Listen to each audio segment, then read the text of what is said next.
चुनाव के नतीजों से पहले सियासी गर्मी झारखंड में भी बढ़ गई है। ज्यादातर एग्जिट पोल्स ने इस बार झारखंड में सत्ता परिवर्तन के संकेत दिए हैं। हेमंत सोरेन सरकार की विदाई का अनुमान जताया जा रहा है, लेकिन आज झारखंड मुक्ति मोर्चा ने 81 में से 59 सीटों पर अपनी जीत का दावा कर दिया। जेएमएम ने उन 59 सीटों की लिस्ट भी जारी कर दी और कहा कि यह एग्जिट नहीं, एग्जैक्ट पोल है।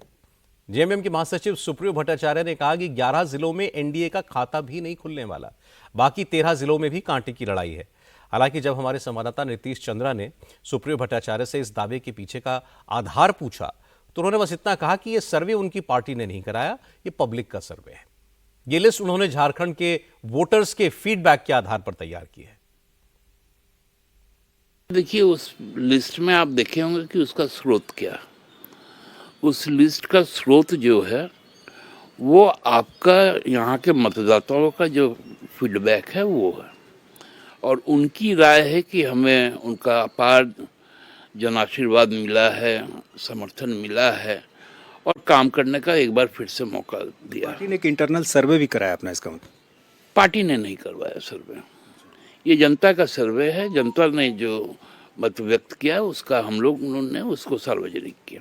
एग्जिट पोल का मतलब क्या है? एग्जिट होता है निकास, और जनता चुनती है आगमन को, अराइवल को। हमने एग्जिट पोल नहीं किया, हमने एग्जैक्ट पोल का नतीजा आपको बता दिया कि उनके जितने भी मुख्यमंत्री के उम्मीदवार लोग थे, जिनके चेहरे थे पोस्टर में, जिनके चेहरे लगाए जाते थे, सभी बहुत बुरी तरह से चुनाव हार रहे हैं।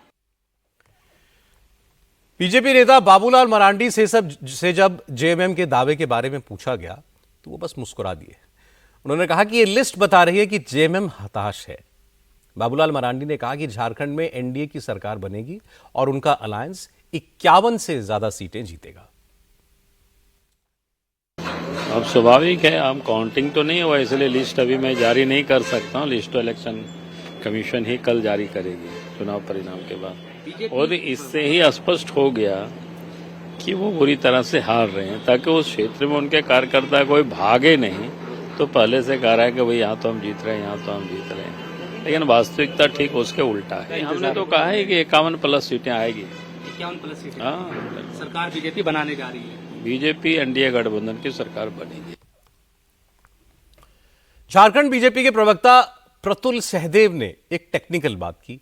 उन्होंने कहा कि अगर जेएमएम की इस लिस्ट को गौर से देखें तो इनमें ज्यादातर वो सीटें हैं जहां जेएमएम के कैंडिडेट हैं। कांग्रेस और दूसरी सहयोगी पार्टियां जहां चुनाव लड़ रही हैं, इस लिस्ट में वहां कांटे का मुकाबला दिखाया जा रहा है। मतलब साफ है कि हेमंत सोरेन को अपनी सहयोगी पार्टियों पर भरोसा ही नहीं है। जेएमएम में भारी कंफ्यूजन है। कल इनके एक प्रवक्ता ने लिस्ट जारी किया कि 59 सीटों पर हम जीत रहे हैं, और जहां पे उन्होंने संघर्ष दिखाया वो सारे राजद और कांग्रेस के कोटे की सीटें थी, माले के कोटे की सीटें थी। यानी इनकी सीटों पर ये मान रहे हैं कि कोई संघर्ष नहीं, लेकिन अपने गठबंधन के सहयोगियों पर ही विश्वास नहीं साहब। तो ये किस तरह की राजनीति कर रहे हैं। और आज इनके एक दूसरे प्रवक्ता ने एक एक्स पर पोस्ट करके कहा कि साहब वो जो आकलन था पहले प्रवक्ता का, वो व्यक्तिगत आकलन था, और हम जीतेंगे अच्छी संख्या में सीटें, लेकिन वो व्यक्तिगत आकलन था। तो ये तो कंफ्यूजन ही कंफ्यूजन है साहब, और जहां कंफ्यूजन होता है ना, वहां हारी होती है। झारखंड बीजेपी के सीनियर नेता सीपी सिंह ने इसकी अलग वजह बताई। उन्होंने कहा कि सबको मालूम है कि हेमंत सोरेन की सरकार जाने वाली है, इसलिए सरकारी अफसरों पर काउंटिंग के दौरान दबाव बनाने के लिए हेमंत सोरेन इस तरह का हथकंडा अपना रहे हैं, लेकिन यह सब अब चलने वाला नहीं है। झारखंड मुक्ति मोर्चा ये दांव फेंकी है अभी से ही अधिकारियों पर दबाव बनाने के लिए, ताकि एक मनोवैज्ञानिक दबाव बन जाए और वो उनके पक्ष में काम करें। और दावा करने में क्या दिक्कत है? वचनम की दरिद्रम। देखिए, जहाँ तक पार्टी ने अंदरूनी सूत्रों से जो एनालिसिस कराया है, जानकारी लिया है, उसके अनुसार 45 से 50 सीटें एनडीए गठबंधन को आ रही है। एक ज्योतिषी भी नहीं बता पाएगा कि कौन क्या करेगा, कौन मुख्यमंत्री होगा, कौन क्या होगा। तो ये भारतीय जनता पार्टी है, कोई परिवार की तो पार्टी है नहीं कि पता चल जाएगा। लेकिन कांग्रेस के नेता राजेश ठाकुर ने जेएमएम के दावे को सपोर्ट किया। उन्होंने कहा कि बीजेपी नेता भी तो रोज 50 से ज्यादा सीटें आएंगी ऐसे दावे करते हैं। उनके दावे का क्या आधार है?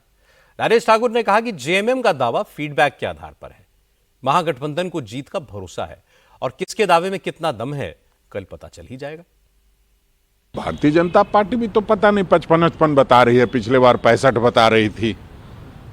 तो निश्चित रूप से जब व्यक्ति चुनाव लड़ता है, जो पार्टी चुनाव लड़ती है, वो सारे फीडबैक्स जब मिलते हैं तो वो अपनी बात कहते हैं।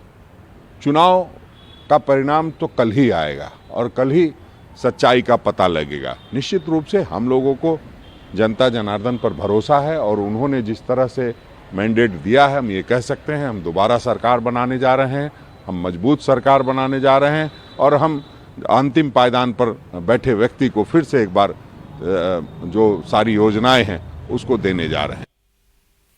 इस वक्त रांची से हमारे संवाददाता नीतीश चंद्र जुड़ गए हैं हमारे साथ। नीतीश, आपने झारखंड के चुनाव को बहुत करीब से देखा है, कवर किया है। पार्टियों के दावे अलग बात है, आपको क्या लग रहा है कल क्या हो सकता है? जेएमएम और बीजेपी के दावों में किसके दावे में दम दिखता है? देखिए, बीजेपी के दावे का आधार जो है वो ये है कि अभी हाल ही में जो लोकसभा चुनाव हुए उसमें बीजेपी का जो प्रदर्शन था, 51 विधानसभा क्षेत्र में बीजेपी ने बढ़त हासिल की थी और इस आधार पर बीजेपी 51 सीटों का दावा कर रही है। दूसरी तरफ जो पिछली बार के राजनीतिक समीकरण थे उसमें काफ़ी बदलाव हुए। पिछली बार आजसू से बीजेपी का गठबंधन नहीं था और करीब आधा दर्जन सीटों पर साफ तौर पर यह दिखा था कि आजसू की वजह से उनको नुकसान हुआ है। तो इस बार जो है आजसू के साथ गठबंधन है। इसके अलावा आदिवासी बहुल सीटों पर बीजेपी का प्रदर्शन बहुत अच्छा नहीं था, वहाँ बीजेपी कमज़ोर थी।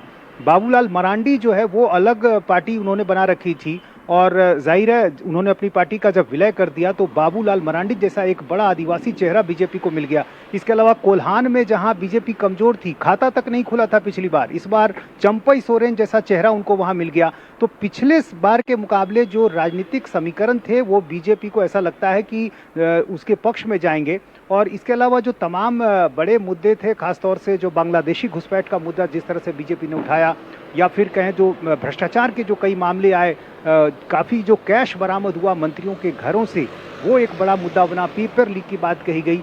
तो ये सारे वो मुद्दे हैं जिसके आधार पर बीजेपी को लगता है कि इस बार उनको बढ़त मिलेगी और पिछली बार का जो प्रदर्शन था वो कमोवेश बरकरार रहेगा। दूसरी तरफ जेएमएम को ये लगता है कि जो मैया सम्मान योजना है उनकी, वो उनकी नैया पार लगा देगी, क्योंकि महिला वोटर जो है उनको लगता है कि गोलबंद हुए उनके पक्ष में। और इस बार जो 81 सीटें हैं उनमें 68 सीटों पर महिला वोटरों का जो वोटिंग रही है वो पुरुषों के मुकाबले ज़्यादा रही है। हालांकि पिछले 2 चुनाव में भी यही ट्रेंड रहा है, इसलिए इसको इससे जोड़कर नहीं देखा जा सकता है। लेकिन जेएमएम को लगता है कि ये मुद्दा उनके लिए काफ़ी कारगर साबित होगा। और दूसरी बात कि इस जेल जाने के बाद, हेमंत सोरेन जब जेल गए उसके बाद जो उनको एक सहानुभूति की बात कही जाती है, उनको लगता है कि एक सहानुभूति जो है अभी भी बरकरार रहेगी। और कल्पना सोरेन जिस तरह से इस दौरान उभरी, उनकी सभाओं में जो भीड़ देखने को मिली, एक नया चेहरा कल्पना सोरेन के तौर पर जो उनको मिला, तो जेएमएम को भी उम्मीद है कि वो इस बार जो है अपनी सरकार को बरकरार रखेगी। तो दोनों के अपने अपने दावे हैं, ये कहना बड़ा मुश्किल है। लेकिन एक बात जो मुझे साफ तौर पर नजर आई कि मुकाबला कांटे का है। बहुत शुक्रिया नीतीश आपका। नीतीश चंद्र ने काफ़ी वक्त लगाया, झारखंड के इलेक्शन को पूरा कवर किया है, सब नेताओं से उन्होंने बात की है और वो कह रहे हैं कि नज़दीकी मुकाबला हो सकता है। नीतीश ने बताया कि चूंकि लोकसभा चुनाव में बीजेपी ने 51 असेंबली सीट्स पर बढ़त हासिल की थी, इसलिए बीजेपी 51 से ज़्यादा सीटें जीतने का दावा कर रही है। लेकिन जेएमएम ने अपने दावे का आधार नहीं बताया। आमतौर पर काउंटिंग से पहले नेता, पार्टीज अपनी अपनी जीत का दावा करते ही हैं, सीटों का एक अनुमान देते हैं, लेकिन जीत के दावे के साथ सीटों की लिस्ट निकालना ये पहली बार हुआ है। वैसे ज्यादातर एक्सपर्ट्स इसे हेमंत सोरेन का ओवर कॉन्फिडेंस और अफसरों पर प्रेशर बनाने की एक टैक्टिक बता रहे हैं।